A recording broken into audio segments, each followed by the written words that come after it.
Hey guys, it's Mom.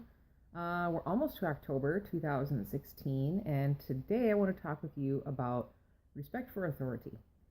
Um, Almost every time I feel like respect for authority is essential for our police officers, for our teachers, for our pastors, for our prominent community members, for our elders. But I want to talk with you about times when respect for authority um, maybe can be put aside for a greater good.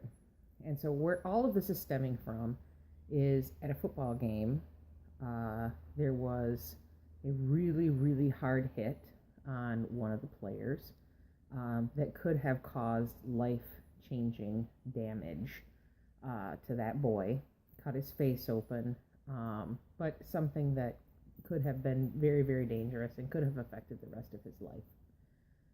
And as parents, we got on the refs pretty hard, particularly the one who was right in front of the incident that happened. And this has been bubbling for years and years and years since Braxton played football with this particular referee, and how when we play, we have to take on this ref as well as the other team, and how it's better sometimes to just play on the road because this guy is difficult and um, uses his authority as the referee to make sure that everyone knows that he is not playing favorites. The downside of that is our kids are getting hurt, penalties are being called that shouldn't be called, penalties aren't being called on the other team that should be called. Um, So it was just really, really a difficult situation, and it has been boiling and brewing and boiling and brewing, and the players know, and the parents know, and boiling and brewing and boiling and brewing. And then this happens, and this kid, thankfully, is going to be okay. But it was a really, really, really terrible hit in this football game. And so, as us getting on the refs, was taking some time to reflect on that and thinking, did we owe the referee the benefit of the doubt and a free pass on this because he's the referee and because he is the authority figure and because he is the person in charge? And I've decided that my position is no.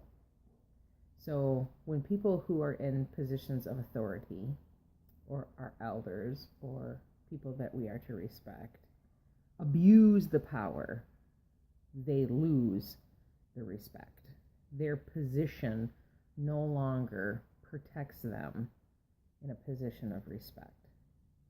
So I think about when would it be okay to not have a teacher in a position of respect, for example?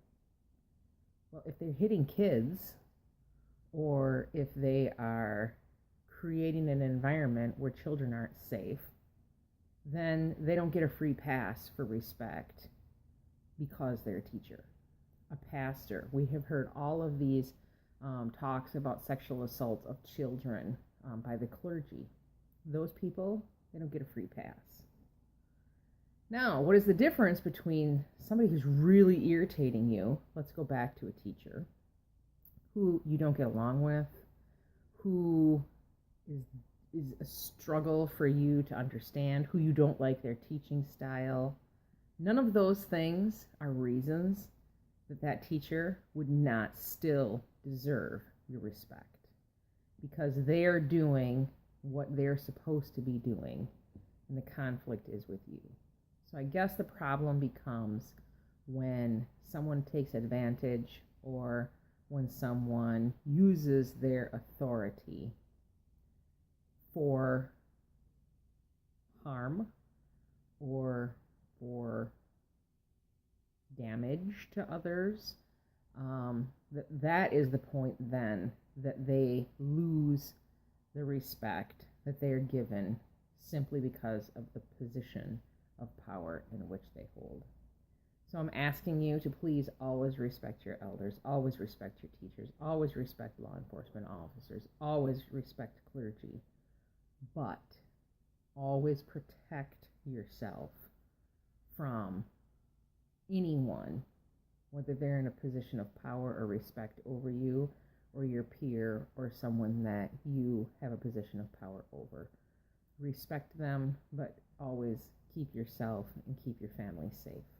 And so my lashing out, while I regret the profanity, I do not regret lashing out to protect my son and to protect the other young men who are on his team, who were put and have been put at risk in an effort to stop that from happening in the future. So that's Mom's thought. Love you forever.